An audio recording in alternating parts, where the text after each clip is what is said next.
Boa noite, pessoal.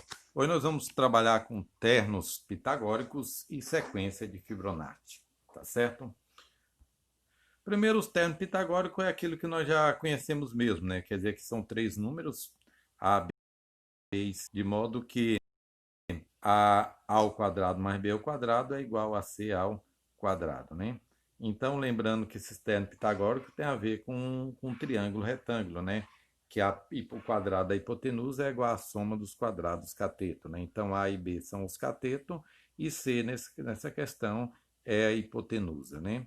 Então, resolver encontrar esses termos pitagóricos, o valor de A, B e C, na verdade, é resolver a equação x ao quadrado mais y ao quadrado igual a z ao quadrado, lembrando que esses valores x, y e z pertencem aos conjuntos dos números naturais, né? Então, quer dizer que o objetivo dessa parte aqui é encontrar uma fórmula que me permite encontrar as soluções desta equação, tá certo? Lembrando que estamos trabalhando naturais. Os próprios pitagóricos encontrou uma maneira de encontrar esses valores, né?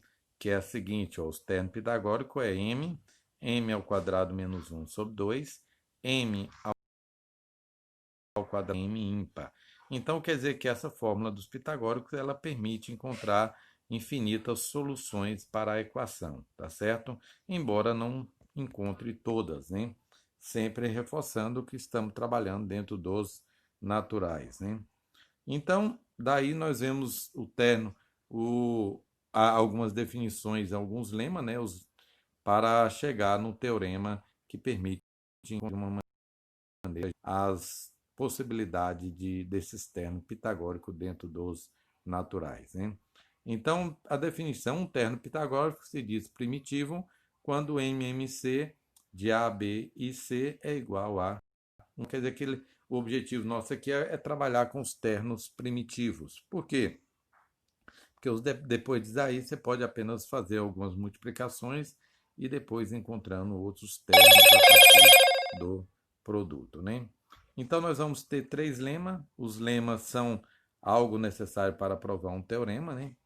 Então nós vamos ter que se A, B e C é um terno pitagórico primitivo, então nós vamos ter o quê? Que o MDC deles, 2 a 2 também vai ser, eles vão ser primos entre si, quer dizer que A e B, o MDC é 1, B e C, o MDC é 1, e A e C, o MDC é 1. O que quer dizer isso?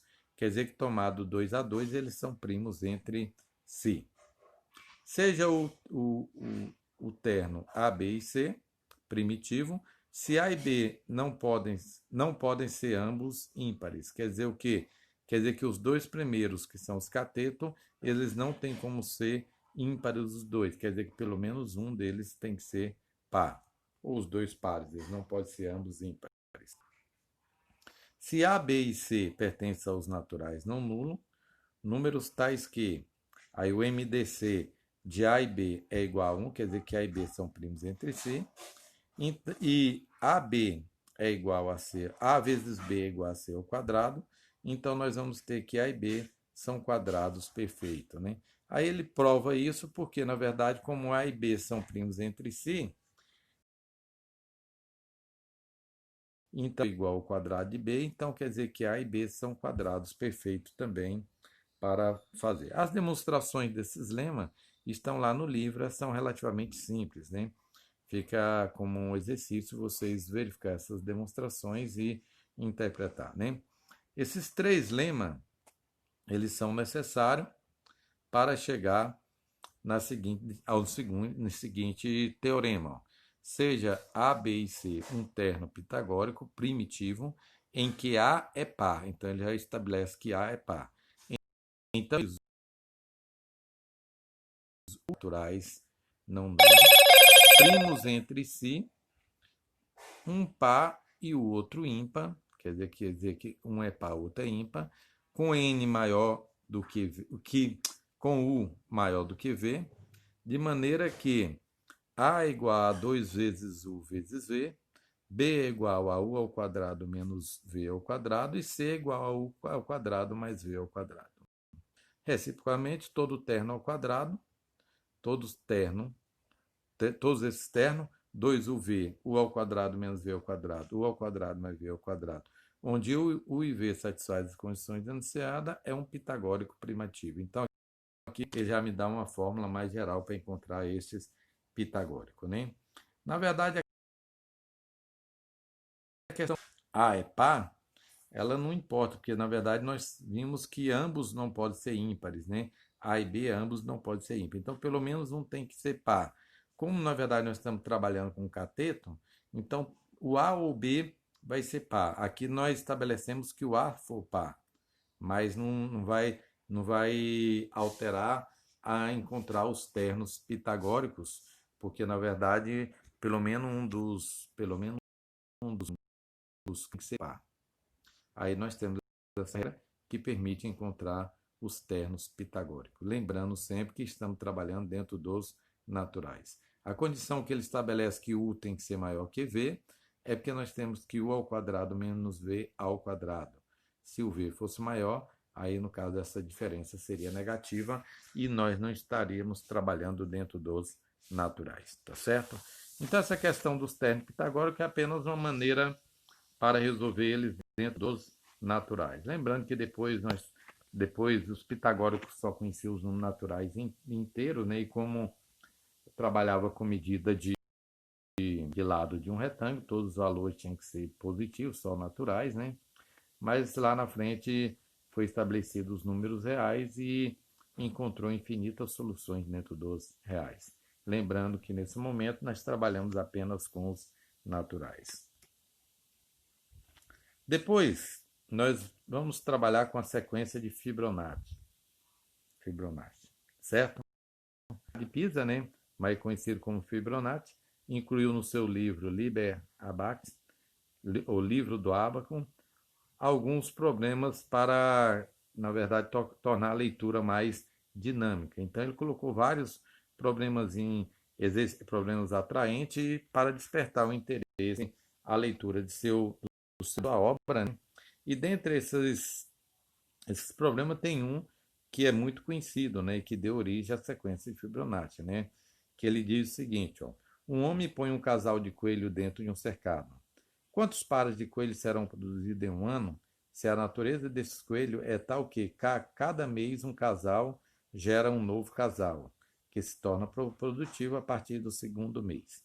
Então a ideia deles era a seguinte, que no primeiro mês ele ia lá, ó, e pegava um casal jovem de coelho e colocava no cercado. Então quer dizer que no final do primeiro mês ia ter um casal.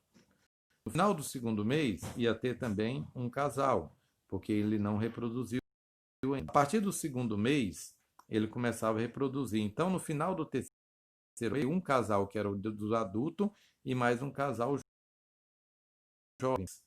A partir do quarto mês, ele um casal um casal adulto e mais os dois jovens que tinham nascido anteriormente e o que nasceu naquele mês. Então ia para 3 casais. E assim ele ia fazendo essa reprodução e essa sequência, esses nascimentos, esse estudo desse nascimento desses casais de coelho foi dando origem a essa sequência. 1, 2, 3, 5 e 8, que ficou conhecido como sequência de Fibonacci, números de Fibonacci, tá certo? Que seriam os números de casais desses jovens de coelhos, tá certo? Por que que ela se tornou com a grande aplicação dentro das teorias dos números, dentro da aritmética? Porque a partir dessa sequência nós podemos ter várias propriedades e teoremas, entendeu? Então, quer dizer que ela nos dá vários artifícios para a aplicação das teorias dos números, tá certo? Então, quer dizer que esses termos dessa sequência, 1, 2, 3, 5 e 8, são chamados número de Fibonacci e é definida pela forma recursiva. Quer dizer que os dois primeiros elementos da sequência, F1 e F2, são iguais a 1. E a partir daí, do segundo, nós vamos ter que cada termo é igual à soma dos dois anteriores. Que nem o terceiro é a soma do primeiro e do segundo. O quarto termo, que é o 3, é a soma do segundo e do terceiro. O quinto termo, que é o 5, é a soma do terceiro e do quarto. E assim sucessivamente. Então, vamos supor, 8 é igual a 3 mais 5. O próximo depois de 2 é igual a quanto? 5 mais 8 vai dar 13. E assim você vai encontrando todos os termos da sequência de Fibonacci, tá certo? Essa sequência, como eu falei, ela tem várias propriedades, vários colorados, vários teoremas, né? Então, várias definições em cima deles, né? A primeira é que nós vamos ter três propriedades gerais, que ele diz o seguinte, ó, para todo n maior ou igual a 1, se você for somar f1 mais f2 mais fn, vai ser igual a fn mais 2 menos 1. Lá está a demonstração por indução. Para todo n maior ou igual a 1, f1 ao quadrado mais f2 ao quadrado mais fn ao quadrado é igual a fn vezes fn mais 1. M é maior ou igual a 1 e maior que 1, então quer dizer que fm mais n é igual a fn menos 1 vezes fm mais fn vezes fm mais 1. Desse teorema aí, dessa propriedade, nós vamos ter o colorário, que diz o seguinte, que é uma consequência imediata dessa propriedade, que é f de n mais 1 ao quadrado menos f de n menos 1 ao quadrado. Então, nós temos esse colorário, que é a definição imediata dessa proposição 3, tá certo? Aí nós vamos ter agora as propriedades aritméticas, que ele diz o seguinte, que dois números de Fibonacci consecutivo, Fn e Fn mais 1, são sempre primos entre si.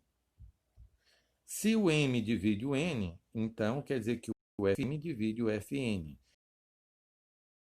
Um número de Fibonacci divide o outro, basta você verificar se o índice dele, a posição, divide a outra. Se dividir, então é verdadeiro. Então, se m divide 2, que, por exemplo, que quer dizer que se 2 divide 4, beleza, então quer dizer que F2 divide o F4, quer dizer que o segundo elemento divide o quarto, da mesma forma que o terceiro divide o sexto, e assim sucessivamente, entendeu? Então, é sentia. Se D é igual ao MDC de M e N, então o MDC de Fn e Fm e Fn é igual a Fd. Quer dizer que se você for pegar o MDC dos termos de mesma posição, vai ser o mesmo MDC da posição dos seus termos na sequência, né? E com relação a isso, nós vamos que essa aqui é a deriva desse segundo. Se Fn divide Fn e o m é diferente de 2, então o m divide o n, tá certo? E daqui nós vamos ter alguns critérios de divisibilidade, sempre utilizando essas propriedades para mostrar, tá certo? Para fazer as demonstrações. Um número de Fibonacci é divisível por 2 se e somente se seu índice é divisível por 3. Então nós vamos ter o quê? Que o terceiro número é um número par da sequência Fibonacci, o sexto é um número par, o nono é um número par, o 12º é um número par, o 15º e assim diante. Quer dizer que todos todas as posições cujo o índice é divisível por 3, ela vai ser um número par. Um número de Fibonacci é divisível por 3 se e somente se seu índice é divisível por 4. Então, nós vamos ter quais são os números de Fibonacci que é divisível por 3. É o quarto, o oitavo, o 12º e assim sucessivamente. E um número de Fibonacci é divisível por si e somente se seu índice é divisível por 6. Então, os números de Fibonacci que são múltiplos de 4 vão ser o que? O sexto, o 12º, o 18º e assim sucessivamente. Então, isso está tudo demonstrado lá no livro. As demonstrações é bom vocês tentar observar e tentar refazer elas para facilitar, tá certo? Nessa questão nós temos, hoje eu passei para vocês, na verdade, dois subseção lá do livro, né? Então nós vamos ter duas listas de exercícios, né? Os exercícios que vai de 120. E com isso também nós terminamos essa parte de números naturais, né? Então nós vamos começar a ver na próxima semana já aplicar tudo que nós vimos dentro dos integrais.